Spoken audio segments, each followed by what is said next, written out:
رات کی خاموشی میں جب دنیا سو رہی ہوتی ہے، کچھ کہانیاں ایسی ہوتی ہیں جو دل کو جگا دیتی ہیں۔ ایسی ہی ایک کہانی ہے ایک عظیم عورت کی، ایک وفادار بیوی کی، ایک مضبوط ماں کی۔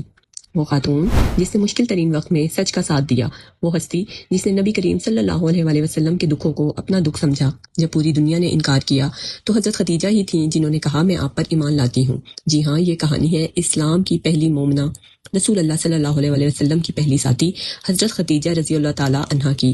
آئیے آج ہم ان کی زندگی کے وہ پہلو جانتے ہیں جو صرف تاریخ میں نہیں بلکہ ہمارے دلوں میں بھی روشن ہے۔ آپ کا نام خدیجہ، کنیت ام ہند اور طاہرہ آپ کا لقب تھا۔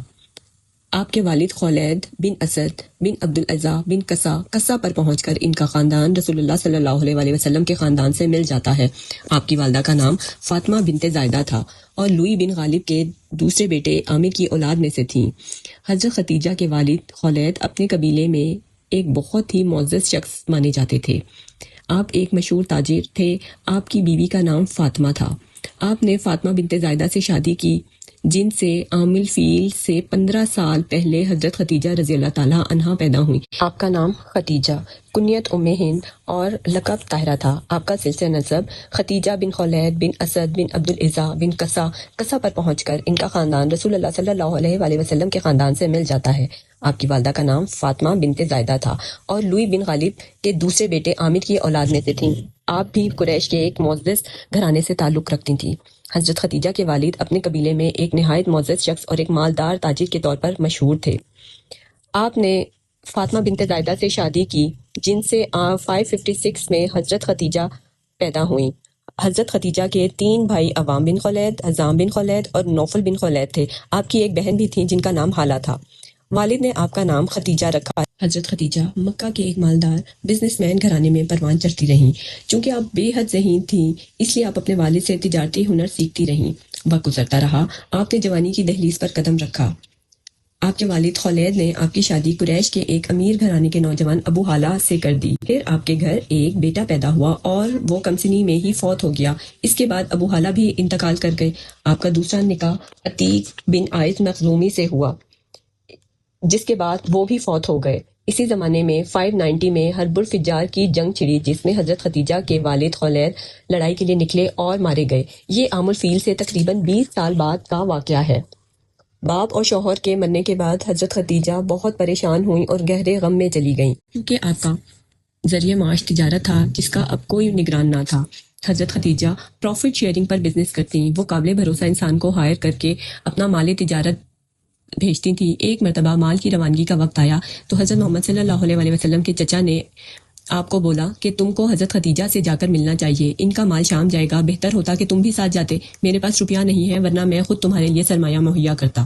رسول اللہ صلی اللہ علیہ وآلہ وسلم جن کی شہرت امین کے لقب سے تمام اہل مکہ میں تھی اور آپ کے پاکیزہ اخلاق کا عام چرچا، جب حضرت خدیجہ کو اس گفتگو کی خبر ملی تو آپ نے فوراً پیغام بھیجا کہ آپ میرا مال تجارت لے کر شام کو جائیں، جو معاوضہ میں اوروں کو دیتی ہوں میں آپ کو اس سے زیادہ معاوضہ ادا کروں گی۔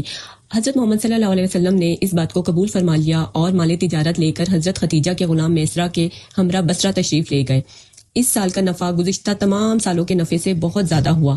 واپسی پر غلام میسرہ نے آپ کے اخلاق اور کردار کی بہت زیادہ تعریف کی جس کی وجہ سے حضرت خدیجہ بہت متاثر ہوئیں اور اپنی سہیلی سے مشورہ کر کے آپ کو نکاح کا پیغام بھیج دیا۔ اس زمانے میں عرب میں عورتوں کو یہ آزادی حاصل تھی کہ شادی بیاہ کے متعلق وہ خود گفتگو کر سکتی تھیں۔ اسی بنا پر حضرت خدیجہ رضی اللہ تعالیٰ عنہا نے چچا کے ہوتے ہوئے بھی خود براہ راست تمام معاملات کو طے کیے۔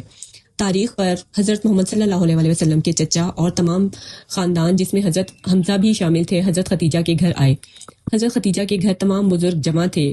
حضرت ابو طالب نے آپ کا خطبہ نکاح پڑھا۔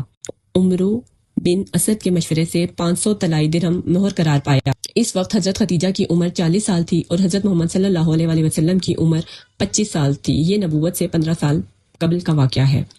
15 سال بعد جب حضرت صلی اللہ علیہ وآلہ وسلم پیغمبر ہوئے اور حضرت خدیجہ بتاتی ہیں کہ حضرت محمد صلی اللہ علیہ وسلم پر وحی کی ابتدا رویائے صادقہ سے ہوئی۔ آپ جو کچھ خواب میں دیکھتے سپیدہ صبح کی طرح نمودار ہو جاتا۔ اس کے بعد آپ غار حرا میں چلے جاتے کھانے پینے کا سامان لے کر اور وہاں عبادت کرتے، اور پھر جب آپ واپس گھر تشریف لاتے تو اس کے بعد آپ مراقبہ میں مصروف ہو جاتے، یہاں تک کہ ایک دن فرشتہ غیب سے نظر آیا۔ وہ آپ سے کہہ رہا تھا کہ پڑھ۔ آپ صلی اللہ علیہ وسلم نے فرمایا میں پڑھا لکھا نہیں۔ اس نے مجھے زور سے دبایا، پھر چھوڑ دیا اور کہا پڑھ۔ پھر میں نے کہا کہ میں پڑھا لکھا نہیں۔ اسی طرح تیسری بار دبا کر کہا کہ پڑھ اس خدا کے نام سے جس نے کائنات کو پیدا کیا، جس نے آدمی گوشت کے لوتھڑے سے پیدا کیا، پڑھ تیرا خدا کریم ہے۔ حضرت صلی اللہ علیہ وسلم جب غار حرا سے گھر تشریف لائے تو جلال الہی سے لبریز تھے۔ آپ نے حضرت خدیجہ علیہ السلام کو کہا کہ مجھ کو کپڑا اڑا دو، مجھ کو بہت ٹھنڈ لگ رہی ہے اور مجھ پر کپ کپی طاری ہو گئی ہے۔ حضرت خدیجہ رضی اللہ تعالیٰ نے تمام واقعہ بیان کیا۔ حضرت خدیجہ نے فرمایا کہ خدا آپ کا ساتھ نہیں چھوڑے گا، آپ پریشان نہ ہوں، کیونکہ آپ صلہ رحمی کرتے ہیں، بے کسوں فقیروں کے معاون رہتے ہیں، مہمان نوازی کرتے ہیں۔ پھر وہ آپ کو اپنے چچا زاد بھائی ورقہ بن نوفل کے پاس لے گئے، جو کہ مذہباً نصرانی تھے اور عبرانی زبان جانتے تھے۔ عبرانی زبان میں انجیل لکھا کرتے تھے۔ حضرت صلی اللہ علیہ وسلم نے ان سے آپ اس واقعے کی کیفیت بیان کی تو ورقہ بن نوفل نے کہا یہ وہی ناموس ہے جو موسیٰ پر اترا تھا، کاش مجھ میں اس وقت قوت ہوتی اور میں زندہ رہتا جب آپ کی قوم آپ کو شہر بدر کرے گی۔ حضرت صلی اللہ علیہ وسلم نے پوچھا کیا یہ لوگ مجھے نکال دیں گے؟ ورقہ بن نوفل نے جواب دیا ہاں، جو کچھ آپ پر نازل ہوا جب کسی پر نازل ہوتا ہے تو دنیا اس کی دشمن بن جاتی ہے۔ اس کے بعد ورقہ بن نوفل کا انتقال ہو گیا اور وہی کچھ دنوں کے لیے رک گئی۔ اس وقت تک نماز پنجگانہ فرض نہ تھی۔ حضرت محمد صلی اللہ علیہ وسلم نوافل پڑھا کرتے تھے اور حضرت خدیجہ بھی ان نوافل میں آپ کے ساتھ ہوتی تھی۔ آپ دونوں نے ایک خفیہ عرصے تک خفیہ طور پر نماز پڑھی۔ ایک بار عفیف کندی سامان خریدنے کے لیے مکہ آئے اور حضرت عباس رضی اللہ عنہ کے گھر میں ٹھہرے۔ صبح کے وقت ایک دن کعبہ کی طرف نظر پڑی تو دیکھا ایک نوجوان آیا، آسمان کی طرف قبلہ رخ کر کے کھڑا ہو گیا، پھر ایک لڑکا اس کی داہنی طرف آ کر کھڑا ہو گیا، پھر ایک عورت ان دونوں کے پیچھے کھڑی ہوئی۔ نماز پڑھ کر یہ لوگ چلے گئے تو عفیف نے حضرت عباس رضی اللہ سے کہا کہ کیا کوئی عظیم الشان واقعہ پیش آنے والا ہے؟ حضرت عباس رضی اللہ عنہ نے جواب دیا ہاں، جانتے ہو یہ نوجوان کون ہے؟ یہ میرا بھتیجا محمد صلی اللہ علیہ وسلم ہے، دوسرا بھتیجا علی ہے اور یہ محمد صلی اللہ علیہ وسلم کی بیوی خدیجہ ہے۔ حضرت خدیجہ نے نہ صرف نبوت کی تصدیق ہی نہیں کی بلکہ آغاز اسلام میں حضرت محمد صلی اللہ علیہ وسلم کی سب سے بڑی مددگار ثابت ہوئیں۔ 790 میں جب قریش نے اسلام کے تباہ کرنے کا فیصلہ کیا تو تدبیر سوچی کہ حضرت صلی اللہ علیہ وسلم اور ان کی خاندان کو ایک گھاٹی میں محصور کر دیا جائے، کیونکہ مجبور ہو کر ابو طالب تمام خاندان کے ہمراہ شاب ابی طالب میں ایک گھاٹی کے اندر محصور ہو گئے۔ حضرت خدیجہ تب آپ کے ساتھ تھیں۔ 3 سال تک بنو ہاشم نے اس حصار میں قید گزاری۔ یہ زمانہ بہت سخت گزرا کہ آپ صلی اللہ علیہ وسلم کا خاندان پتے کھا کھا کر گزارا کرتے رہے۔ حضرت خدیجہ نکاح کے 25 برس تک زندہ رہیں اور 11 رمضان 1090 کو آپ نے انتقال فرمایا۔ اس وقت آپ کی عمر 64 سال 6 ماہ تھی۔ چونکہ نماز جنازہ اس وقت تک مشروع نہیں ہوئی تھی، اسی لیے ان کی میت کو اسی طرح دفن کر دیا گیا۔ حضرت محمد صلی اللہ علیہ وسلم خود ان کی قبر میں اترے اور اپنی سب سے بڑی غمگسار کو قبر میں لٹا دیا۔ حضرت خدیجہ کی وفات سے تاریخ اسلام میں ایک جدید دور شروع ہوا۔ یہ وہ زمانہ ہے جو اسلام کا سخت ترین زمانہ تھا، اور خود حضرت محمد صلی اللہ علیہ وسلم نے اس سال کو عام الحزن یعنی غم کا سال کہا، کیونکہ ان کے جانے کے بعد حضرت ابو طالب بھی فوت ہو گئے تھے۔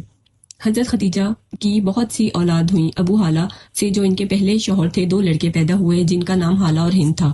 دوسرے شوہر عتیق سے ایک لڑکی پیدا ہوئی، اس کا نام بھی ہند تھا۔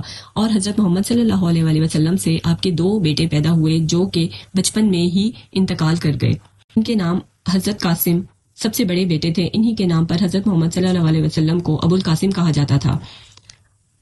بعد حضرت زینب علیہ السلام پیدا ہوئیں۔ حضرت عبداللہ نے بہت کم عمر پائی، اسی لیے بہت چھوٹی عمر میں ہی وفات پا گئے۔ اس کے بعد حضرت رقیہ پیدا ہوئیں، پھر حضرت ام کلثوم پیدا ہوئیں اور حضرت فاطمہ الزہرا پیدا ہوئیں۔ حضرت خدیجہ اپنی اولاد کو بہت پیار کرتی تھیں کہ وہ بہت ہی مالدار تھیں، اس لیے عقبہ کی لونڈی سلمہ کو بچوں کی پرورش پر مقرر کر دیا گیا تھا۔ وہ ان کو کھلاتی پلاتی اور صاف ستھرا رکھتی تھیں۔ ازواج مطہرات میں حضرت خدیجہ کو خاص خصوصیت حاصل ہے۔ وہ حضرت محمد صلی اللہ علیہ وسلم کی پہلی بیوی ہیں۔ جب وہ نکاح میں آئیں تو ان کی عمر 40 سال کی تھی، لیکن حضرت محمد صلی اللہ علیہ وسلم نے ان کی زندگی میں دوسری شادی نہیں کی، اور حضرت ابراہیم کے سوا حضرت محمد صلی اللہ علیہ وسلم کی تمام اولاد انہی سے پیدا ہوئی۔ ناظرین، ام المومنین حضرت خدیجہ کی علم و فضیلت کا اندازہ اس سے ہو سکتا ہے کہ حضرت نے جب فرض نبوت ادا کرنا چاہا تو فضائے عالم سے ایک بھی آواز آپ کی حمایت میں نہ اٹھی، سب خاموش تھے، مگر صرف حضرت خدیجہ کے قد مبارک سے ایک آواز بلند ہوئی۔ حضرت خدیجہ وہ مقدس خاتون ہیں جنہوں نے آپ کا ساتھ کبھی بھی نہیں چھوڑا۔ آپ نے نبوت سے پہلے ہی بت پرستی کو ختم کر دیا تھا۔ امام بن حنبل سے روایت ہے، حضرت محمد صلی اللہ علیہ وسلم نے جب خدیجہ سے فرمایا، بخدا میں لات و عزا کی پرستش نہیں کروں گا۔ حضرت خدیجہ حضرت محمد صلی اللہ علیہ وسلم کی خود خدمت کرتی تھی۔ صحیح بخاری میں ایک روایت میں آتا ہے کہ ایک مرتبہ حضرت جبرائیل علیہ السلام نے حضرت صلی اللہ علیہ وسلم سے عرض کی کہ خدیجہ رضی اللہ برتن میں آپ کے لیے کچھ لا رہی ہیں، آپ ان کو خدا کا اور میرا سلام پہنچا دیجئے گا۔ حضرت صلی اللہ علیہ وسلم کو حضرت زید بن حارثہ سے بہت محبت تھی، لیکن وہ مکہ میں غلام کی حیثیت سے رہتے تھے۔ حضرت خدیجہ نے ان کو آزاد حضرت محمد صلی اللہ علیہ وسلم کو بھی حضرت خدیجہ سے بہت محبت تھے۔ آپ نے ان کی زندگی میں دوسری شادی نہیں کی۔ ان کی وفات کے بعد آپ کا معمول تھا جب بھی گھر میں کوئی جانور ذبح ہوتا، آپ ڈھونڈ ڈھونڈ کر ان کی سہیلیوں کے پاس گوشت بھجواتے۔ حضرت خدیجہ سے بہت سی روایات اور حدیثیں جو ہیں صحیح بخاری اور صحیح مسلم میں ہیں۔ حضرت عائشہ رضی اللہ تعالیٰ نے ایک بار فرمایا کہ میں نے حضرت خدیجہ کو کبھی نہیں دیکھا، لیکن مجھے ان پر جتنا رشک آتا ہے اور کسی پر بھی نہیں آتا، کیونکہ حضرت محمد صلی اللہ علیہ وسلم ہمیشہ ان کا ذکر کرتے ہیں۔ ایک دفعہ حضرت خدیجہ کے انتقال کے بعد ان کی بہن آپ صلی اللہ علیہ وسلم سے ملنے آئیں اور اجازت مانگی۔ چونکہ خالہ کی آواز حضرت خدیجہ سے بہت ملتی تھی، آپ جھجک اٹھے اور فرمایا خالہ ہوں گی۔ حضرت عائشہ بھی موجود تھی، ان کو بہت رشک ہوا۔ انہوں نے آپ سے کہا کہ یا رسول اللہ صلی اللہ علیہ وسلم، حضرت خدیجہ مر چکی ہیں، لیکن آپ کو اللہ پاک نے ان سے اچھی بیویاں دی ہوئی ہیں، وہ مگر پھر بھی آپ انہی کو کیوں ہر وقت یاد کرتے رہتے ہیں؟